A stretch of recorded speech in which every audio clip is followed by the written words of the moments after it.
Hey. Hey guys, it's Ness. I'm slowly turning into a werewolf. Hey guys, it's Ness, and recently I went on a little disaster movie watching spree. Not really sure what inspired it. Perhaps it was all the Rona in the air, or the impending feeling of doom that we're all feeling for a moment there. Uh, Something brought on this sudden desire to envelop myself, in movies of our world facing various crises. Each movie was carefully hand selected from any one of the various streaming services that I am currently subscribed to, so just pretty much anything that was free and available to watch. All the movies I watched feature some great natural disaster, so there's no zombies and no aliens, though I did recently rewatch War of the Worlds. And you know that scene where Tom Cruise is playing catch with his son? Are we witnessing him throw anything for the first time in his life? Because it's awkward looking. It's insanely awkward looking. You think like maybe he has like shoulder issues or something, like he just can't get a good, full rotation. But then you consider all the stunts that he does in all the movies, like hanging off of airplanes and, like jumping off of buildings. And it feels like he should be able to throw a baseball, or at least act like it, right? Huzzah! Anyways, no zombies, no aliens, and randomly enough, no movies about actual viruses. No Outbreak, that movie, that movie with Morgan Freeman and that little monkey that was in Friends, and also in the Ace Ventura movies as well, much more prominently in the second one. Look, Spike. Yeah. So no Outbreak, or that movie Contagion. Contagion. Remember Contagion? Came out 2011. Starred Matt Damon, Gwyneth Paltrow, other people, before Goop was a thing, before we all had this shared distaste for Gwyneth Paltrow, before you could literally buy a candle that smells like vag, so you could then, I guess, make the rest of your house smell like vag. Contagion? You remember? Anyways, yeah, so none of those. All that being said, I'm going to be giving my personal view, like my personal takes on these movies. I'm going to be nitpicking and forgiving at the same time. Most of these movies I thoroughly enjoy, but they're disaster movies, so they're obviously terrible at the same time. And we're going to have some fun picking them apart. That being said, let's get into the movies. The first movie I watched is a classic little gem called 2012. Now, this was my second viewing of this movie, and by God, if it's not the last, it's because somehow my viewing of this will save some small child's life. And even then, I'd really prefer to get verification, that it's going to turn out to be one of the good babies, not like a Bill Cosby or something like that. Yeah, it's either that or free Taco Bell for the rest of my life. Those are the only ways. A lot of people have predicted the end of the world. I mean, seriously. A lot. And every time they are laughed at and ridiculed because they probably should be. But December 21st, 2012 was different. Most end of the world predictions don't loom for over a millennia. Any stoner from the early 2000s can tell you that date was the one, right? It was the fucking Mayans, man. The fucking Mayans. The fucking calendar, it just ended. It just fucking ended, bro. Why? Why didn't they make it forever? Why would it just stop? Obviously, something's happening then. I'm not saying I ever personally believed it, but as far as end of the world predictions are concerned, that is the one. And they're gonna make a fucking movie about it? They're gonna make a fucking movie about it?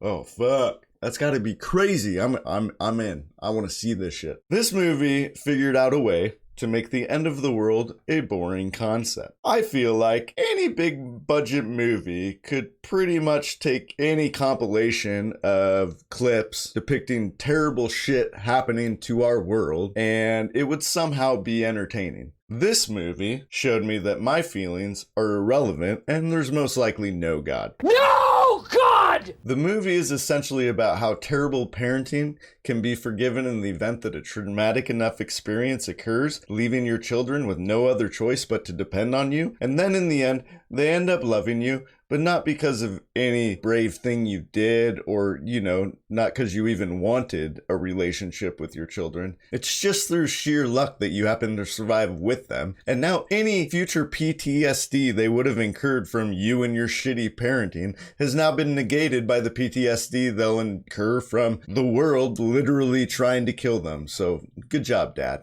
I mean, one of the first things John Cusack does, aside from showing up late to pick up his children, is take them to Yellowstone for a camping trip, which sounds nice, except for when they get there, the first thing he does is hop them over a fence, the sign that clearly states "do not enter," and then continues to walk them through caution tape that is marking an area that very clearly seems to be unstable land, and proceeds to just wander around it with him and his kids. This causes the military to come out with guns drawn and them then being taken into military custody. Meanwhile, Woody Harrelson, who's also in this movie, is just watching them from the hills because he's some crazy woodsman or something. He's in this movie. Sometimes. From there, it's just about them trying to get to these arks that have been created to harbor some lucky chosen people. And on their journey, the world just essentially does whatever the fuck it wants. Whether it be tidal waves, hurricanes, volcanoes, sometimes the ground just straight up disappears, and other stuff. And honestly, it's just so who the fuck cares? Which is sad because I really like John Cusack and Woody Harrelson both, but not in this movie. Not in this movie. The movie sucks, the story sucks, the characters suck. I don't care, and you shouldn't either. Next movie.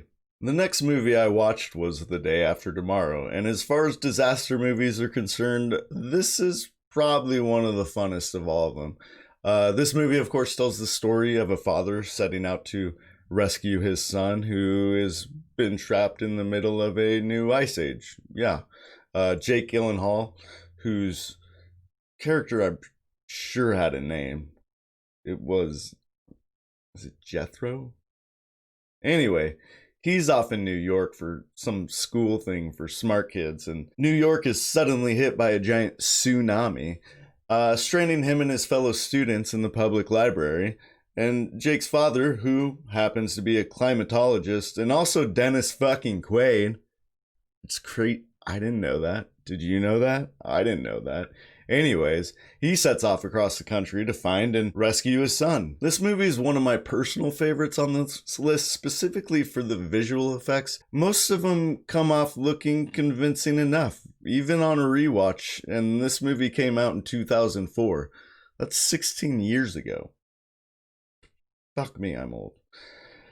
There are some exceptions, which I'll get into later, but all in all, the effects are really pretty damn good. When the tsunami, which is actually a storm surge, fun little fact there, when that rolls into New York, it's fucking awesome looking. I don't know how to classify it on a scale of realism, because that's a fucking huge storm surge, but it at the very least looks realistic, as well as just fucking cold and dark and hopeless. The scene where the helicopter flies into the giant vortex that instantly freezes everything, that's gotta be one of my favorite scenes in this movie. The cloud wall is just fucking humongous. Almost gives you that feeling you get sometimes when you're staring at the ocean and you're just trying to comprehend the scale of it all, and it leaves you feeling just fucking small and insignificant. Plus the aftermath of the snow hurricane, leaving a completely flooded and frozen over New York, was pretty sweet.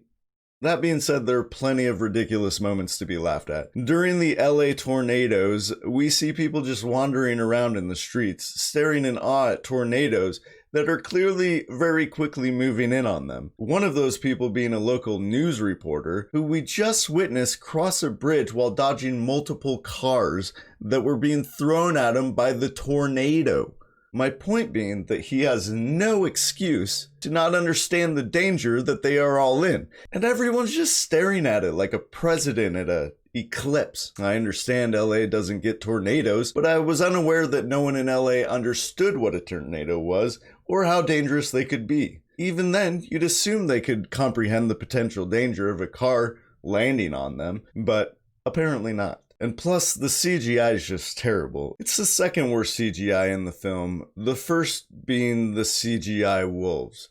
Jesus Christ, what was the point of having these in the movie? The giant ice age happening outside wasn't enough? That wasn't enough tension in the movie that you had to throw in these fucking monstrosities, these fucking abominations of CGI work? And considering all the CGI up to this point and how well it had actually been, these two scenes just stand out like a zit on a butt cheek of an HD porno movie. All in all, this movie is a lot of fun and definitely entertaining. The science is probably nonsense, but I'm not smart enough to tell, which is probably for the best, at least for the movie's sake. Anyways, next movie.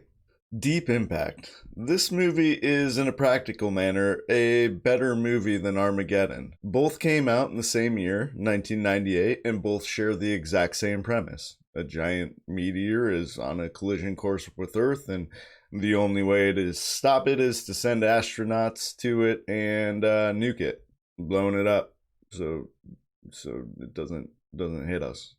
The big difference between Armageddon and Deep Impact, though, is that in Deep Impact they send actual astronauts to do the job instead of some oilmen. We're just a couple old men. This movie clearly took the premise much more seriously and tried to demonstrate how the world might actually respond in such a scenario. They have a contingency plan should the initial plan of blowing the meteor the fuck up fail, in the form of underground silos, which will house and hold various animals and people and plants and seeds and whatever else is needed to help restart civilization once the atomic winter has passed. The people who get to stay in these silos are chosen at random from a lottery system, and those who do not get chosen are left to fend for themselves in the world. You get to see the emotional turmoil as families are separated from some family members. They focus more on the individuals and they're coming to terms with their own inevitable doom while trying their best to comfort loved ones who are also facing their own inevitable doom. This is much more involved in the personal human side of the story and much less about the overall heroism of the people involved. Of course, the story does have its heroes, it's just less about them. There's only really one over-the-top implausible thing that happens in this movie, and that's when Frodo's parents decide to let his 16-year-old ass run off, even though he has a ticket to stay in the shelter and survive and be safe.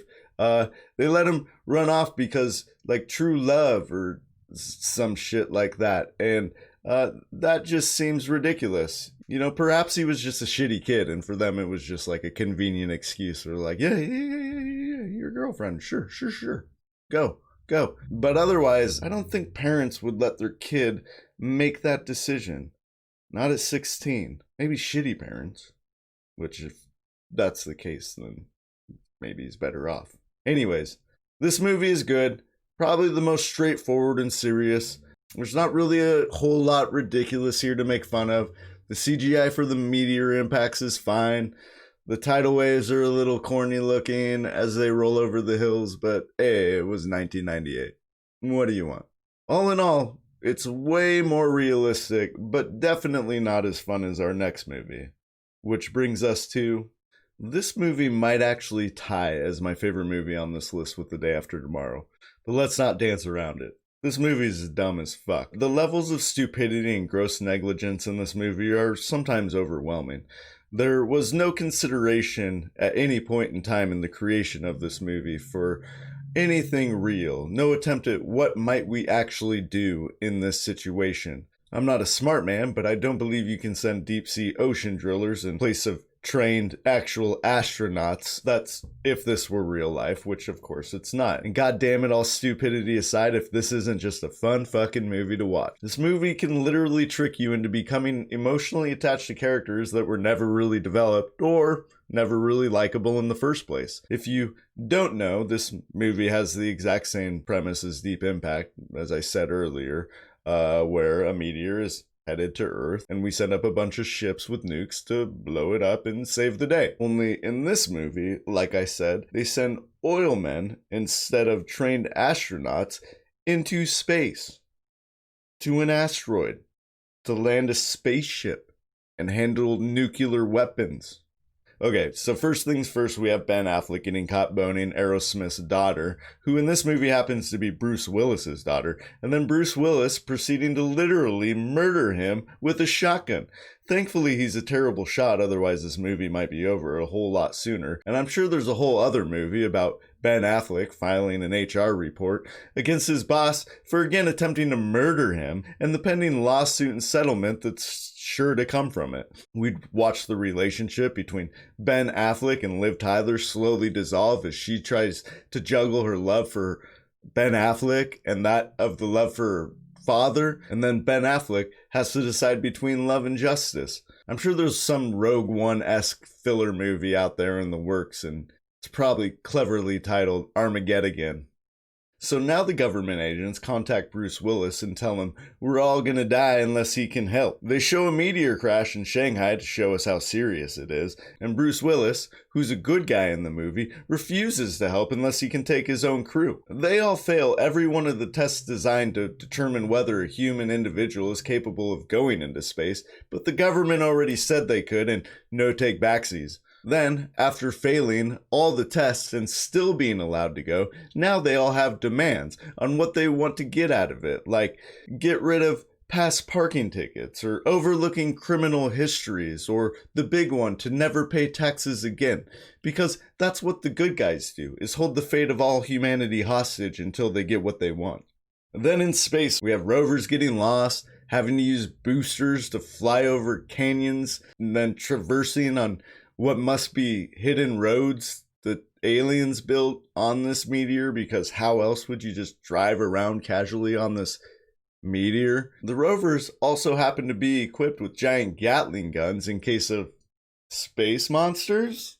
I don't think the people who made it even know, because at one point in time, Bruce Willis gets into an intense heated argument with one of the actual astronaut scientists on board the ship, and the actual astronaut scientist pulls out a gun, and Bruce Willis rightfully asks, hey, what are you doing with a gun in space, right? What are you doing with guns in space? I can only assume in Michael Bay's brain he was just like, well, how else do you get rid of rocks that are in the way if you're trying to drive and, space monsters? But that would be so much unnecessary weight. 2 Gatling guns and all of that ammunition? You know that we conserve fuel in space travel by making things light, by taking essentials. They don't let you just pack whatever fun thing you feel like trying in space. Unless it's a golf club and a golf ball. Okay, so maybe they do, but it's within reason. And that's not even mentioning what I assume would be many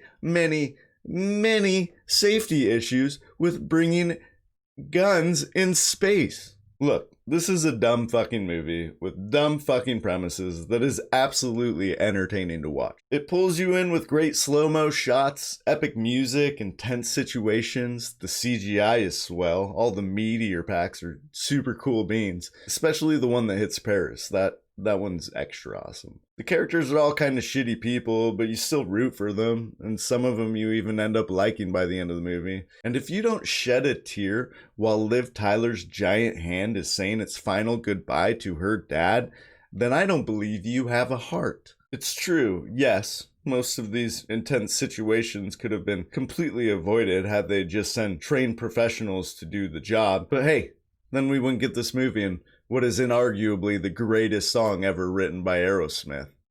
What's that? It's not. It's not Dream On that's in the movie. Which one was it? Oh, that one? Ugh. That's a bad one. Speaking of bad ones, that brings me to the final movie we'll be talking about today. The Core. The Core brings to mind an old movie from my childhood called Hatchet. Not because they're anything alike, because they aren't. One is about a young boy stranded in the wilderness after his plane goes down. The other is about the Earth's core suddenly stopping its rotation and the world falling apart. The reason Hatchet comes to mind is because when I was in 4th grade, we watched Hatchet in class one day. Not long after that, we were asked to do some creative writing and create our own story. Now, 4th grade me loved Hatchet. I loved it so much that for my creative writing story, I essentially rewrote Hatchet. Sure, I changed some minor details. The boy from the movie now shared the same first name as me, and perhaps it was a helicopter that went down instead of an airplane. And I think instead of like him fighting a bear or something in the story, I had him fight a wolf or something like that. And it was named, aptly, Axe, because I was and still am a genius. Point being that I love the movie so much that I wanted to be a part of it. I wanted it to be my story. This reminds me of The Core because I can only imagine that's how the creators of it felt about Armageddon before making this movie. It is, essentially, the same movie. A massive global threat is looming, and we use nukes to fight it. Speaking of that, you know, it's interesting how we use nukes to fight everything. You don't think that would work like on hurricanes? Like if we took a nuke and we like shot it at a hurricane, then maybe that would have an impact and maybe we'd never have hurricanes ever again? Is that stupid? Alright, back to the movie. This movie has more in common with Armageddon than Armageddon has in common with Deep Impact, and Deep Impact and Armageddon have the exact same plot. How is that possible? Instead of a meteor, we have the Earth's core as our threat. Instead of spaceships, we have a submarine train thing. And instead of Bruce Willis, we have Aaron Eckhart. The only real difference between these two movies is that this one somehow outdumbs the other. One of the first tragedies we see is that because the Earth's core has stopped spinning, the Earth's magnetic field is all out of whack now, and from this we get birds who suddenly forget how to fly. Of course, birds use the magnetic field to navigate, but I don't believe that has anything to do with the lift they get from the air under their wings that helps them fly. I mean, I'm no bird expert, it just seems... Forget it. Now let's say you and I go toe-to-toe in bird law and see who comes out the victor. You know? And so, because the magnetic field is all fucked up and messing with navigation systems, this leads us to a spaceship that is forced to crash land in the LA River. Now, this might be one of the dumber moments in the movie, as just before they're about to crash, the pilot suggests everyone unlock their harnesses. This is about to get out of control now. Lock your harnesses, it's out of my hands. Which seems like the opposite thing you would want to say in the middle of a rough landing. Like, yeah, hi, this is your pilot speaking. Seems we've lost one of our wings, and, we're definitely gonna crash. If everyone could go ahead and remove your seatbelts, feel free to walk around, stretch your legs, we'll just get through this crash as soon as possible. The whole crash is just spectacularly improbable as they use the apparently very agile spaceship steering to weave back and forth between bridge supports before skidding to a halt with what appears to be almost zero damage to the spaceship. This movie even has the classic file labeled secret, so that way you know it's important. Another theory is that it informs potential thieves which is the important file, but perhaps they'll respect the secret. Oh, and there's this hacker guy. And we know he's a hacker because he gifts us all with this incredibly well-written line. How many languages do you speak? 5, actually. Well, I speak 1. 10100. You don't say. He's brought in to make sure this whole thing's kept a secret or something, and he doesn't give a shit about authority. The character profiles between the two movies are almost the exact same. Aaron Eckhart is essentially Bruce Willis, both masters of their field who play by their own rules. There's the equally brilliant scientist who plays by different rules, deemed reckless by their superiors, aka Ben Affleck's character. There's the crazy foreigner who will be providing the comedic quips, this one from France and Armageddon from Russia. Two characters who initially don't get along, but through tragedy learn to respect one another, which is the relationship arc between Bruce Willis and Ben Affleck. There's the actual scientist, overly serious and set on the mission, who is likely the only person qualified to actually be there. And in Armageddon, that person was the actual scientist with the gun in that one scene. Then there's the good guy on the ground who stalls for time when the government believes the mission's failed and tries to pull the plug. In this movie, it's the hacker kid. In Armageddon, that's Billy Bob Thornton. I guess in the core, Liv Tyler would essentially be Hilary Swank's character, only in this movie, Hilary Swank actually gets to go on the mission, and I suppose her love interest would then essentially be her dad, who's Aaron Eckhart. Yeah.